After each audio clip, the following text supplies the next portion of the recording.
Hey everyone, Sam Barney, team coordinator for the Boys and Girls Club of Central Wyoming here with Drawing for Beginners again. Last video we did a quick lesson in drawing a hand, and while again it's far from a professional drawing, I feel like I did pretty well, and I hope if you're following along at home you learned a little something about it.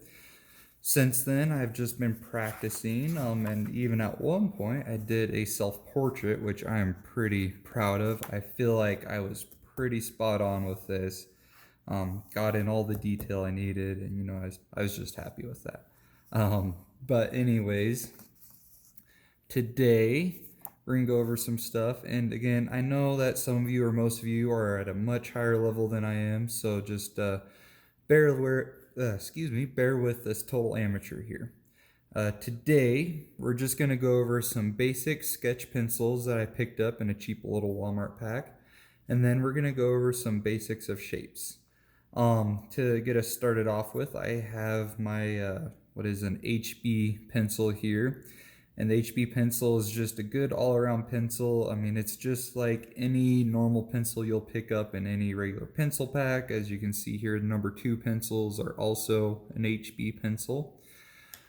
So if you have one of those just normal pencils, that works great. From my understanding, these artist or sketch pencils, the really main difference is the quality of the lead. They're a lot more consistent, but other than that, they're the same thing.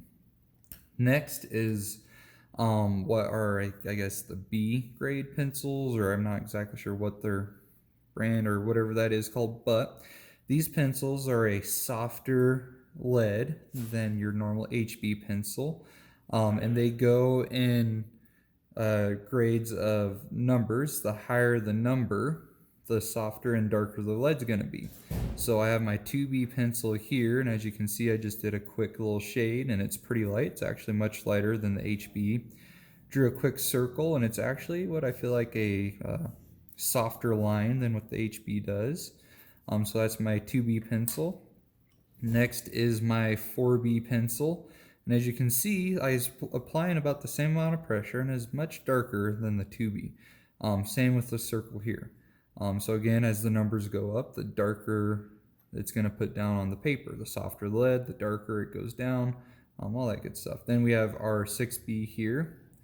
Again, applying about the same amount of pressure, and again, it's darker than any of these, and I wasn't pressing a lot harder or anything, but that's just kind of the basic grade of pencils, at least the pencils that I got in the little pack I picked up.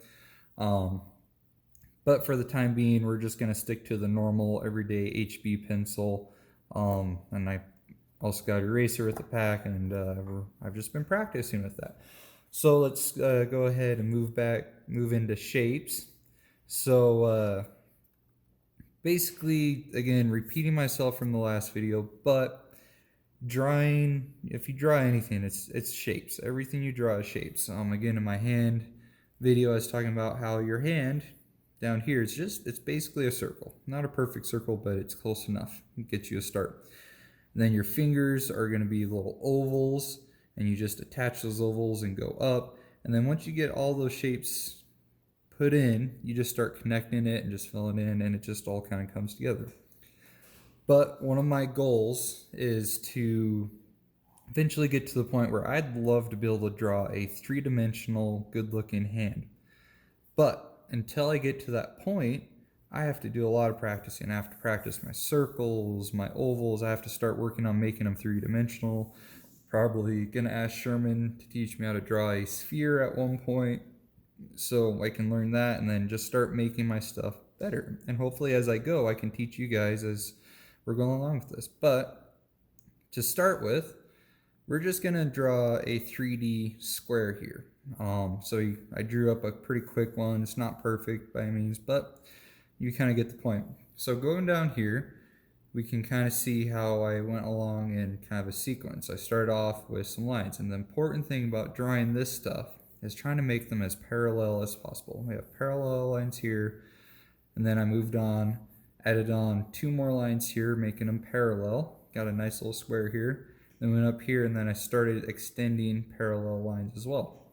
So we're going to jump down here where I just have a square here and show you kind of how I got to this point.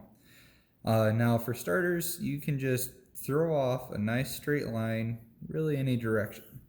So I got a nice straight line here. Now next thing I want to do is I want to make a line that's parallel to this line.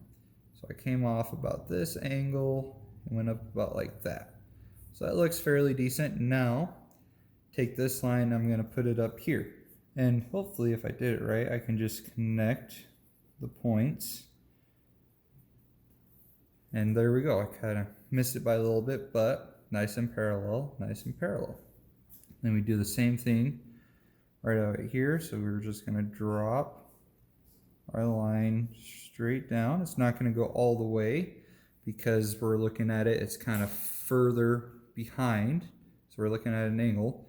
So what we can do to see if we're on par is we take this line, drop it down. As we can see, it's going up like this. So I'm going to try to match that line. And you know what? It's definitely not perfect, but I think you guys can see we definitely made a 3D shape here. So this is the kind of stuff I'm going to be practicing. I'm going to be learning how to draw a sphere, make my ovals three-dimensional. That way at some point we can start drawing some more in-depth and complicated things. But I hope you guys like this video, and until next time, I hope you guys keep practicing and you guys keep learning stuff. If you have anything that you think I missed or I should work on, go ahead and leave it in a comment and maybe I can see that and get to working on some new stuff. All right, till next time. Thanks, guys.